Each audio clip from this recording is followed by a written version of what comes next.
Final Fantasy 16 did not hit their expectations, and I want to draw a parallel to previous Square Enix games not hitting expectations, but I also want to point out that it's not the same as previous situations. So it looks like the share price fell. So this is just a reaction from the shareholders. This is not Square saying that they didn't meet expectations, but instead the shareholders sort of inferring that happened. And the thing with share prices is that it's going to fluctuate. It's just perception at this point. So it's going to go up, it's going to go down. But I do think it's weird to me that 3 million copies sold on an install base of 45 million, 40 million, maybe. I don't think it's 40 yet, but I think it's close to 40. I could be wrong about that.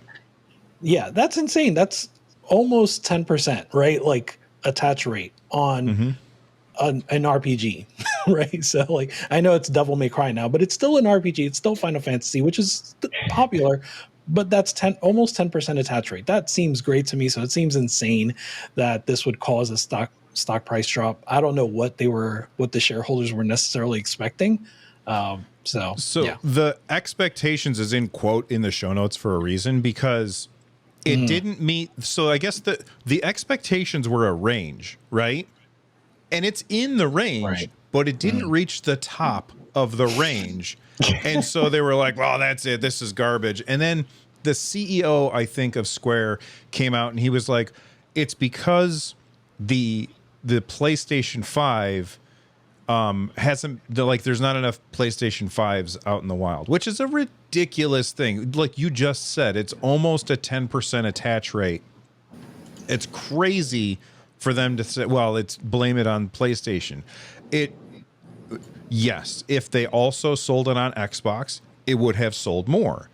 But I don't think the game would be out if they also were making it for Xbox at the same time. Like there's an advantage to focusing on a single platform, getting your game working on that, and then moving on to making a port to another platform. And Square had said many times that people from Sony helped them optimize the game for that platform, which I believe Microsoft I think Microsoft is currently doing with Baldur's Gate 3. Like they have engineers from the Xbox team helping the Baldur's Gate 3 people get the split screen stuff working on that system.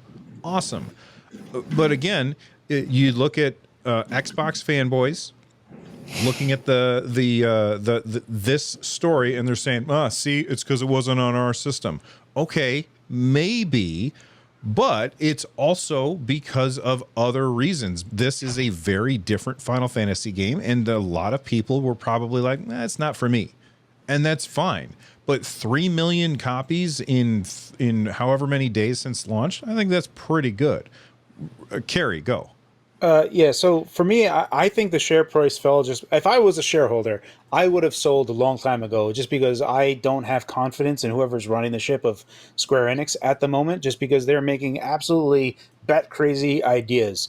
The last year, they literally dumped almost every game that they had, like rapid fire. Like Octopath Traveler 2 came out, like it was Strangers of Paradise. So it was just like, let's just dump everything. Also, we're going to sell off all of our Western stuff, and we're going to sell it for pennies. Like Tomb Raider, Deus Ex.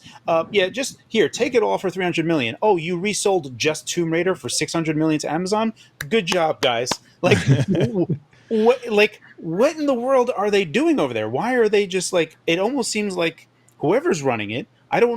From outside in, I think a lot of people are like, they are looking to be acquired. They're just like shedding off a bunch of stuff. And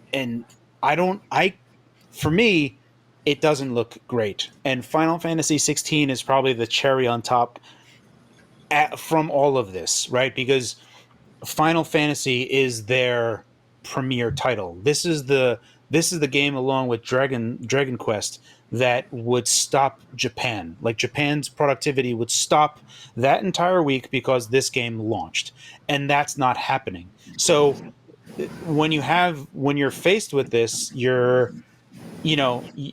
would personally look at everything up to that point, and not so much Final Fantasy 16 itself. but I'm gonna play it when it comes to PC. I'm gonna look at it and I'll probably enjoy it. But it's like I don't know. I don't know what they're doing. I don't know what they're doing or what they're planning, and I have zero confidence in my money being in that company myself. And that's just from me outside in and not actually a shareholder. So that's the only 2 cents that I would add to it. Russ, weird thing- oh, go ahead, Rich. Just real quick, the weird thing about that is that I agree with all of that. Like, I don't understand the business moves that they're making, but they're making really good games. That's the thing that Octopath 2 is amazing. Fantastic. It was so good. So good. Right? I'm upset that no one, like, they're like, oh, they just sent that out to die and no one played it. And I was like, I don't know what they're doing. It was great. I liked Octopath Traveler 1, and 2 was much, much better. That was a proper sequel. They did a much better job everywhere. That felt to me, for me, I hope that development cost wasn't all that much, because for me, I would like, Square, just do more of this. Do more 2D HD games, bang them out, get them done. Also, I think from Square Enix's side, like, they got to just get rid of the what is it, the Luminous engine? What is it? Whatever the Final Fantasy 16 engine is, just go over to Unreal Engine 5 like every other, what they've already been doing with UE4. Now just go over to UE5. Because how much faster has Final Fantasy 7 Remake been in terms of like development cycle and release versus Final Fantasy 16? And for me, I think this is just hopefully they can just get back in step. Totally agreed that they did release a lot. They did actually release bangers that no one actually looked at. That's fair. What do you think, Russ? It's interesting. A couple things I thought about. One is that this is a tough time, especially of the year, to be releasing a game. Like the release window. We talked about this in previous episodes. So many other games are coming out, and I think among all of them, Final Fantasy 16 is the one that had the least amount of urgency for me. One, like Carrie mentioned, like, it's like, okay, well, I can just wait. It'll be on PC at some point, and I'll probably enjoy that better and have more platforms to play it on. But then also, like, the other games had a sense of urgency to them. You got to get Street Fighter 6 now so you can get good before everyone else does, right? You've got to play Tears of the Kingdom before the spoilers start showing up on Twitter.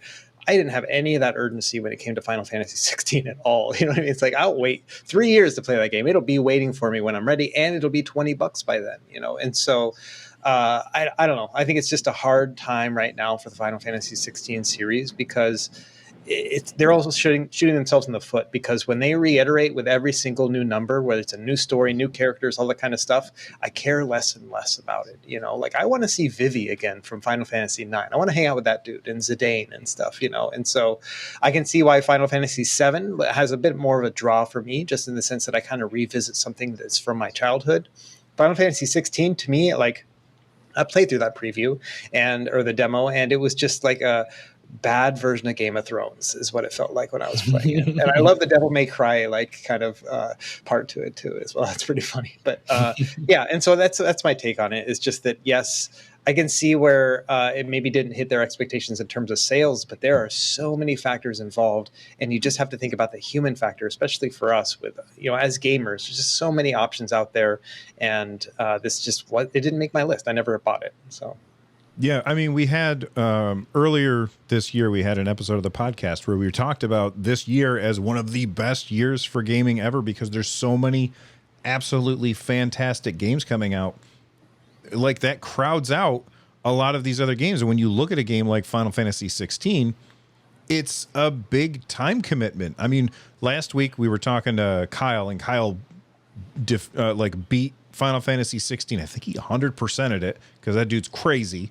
But like, there's just not enough hours in the day for us to play all of the huge, massive games that have come out in the past few months. And we have a bunch coming down the road in the next month or two that are also going to be huge, massive games. So stick around. I'm sure that we'll end up talking about those.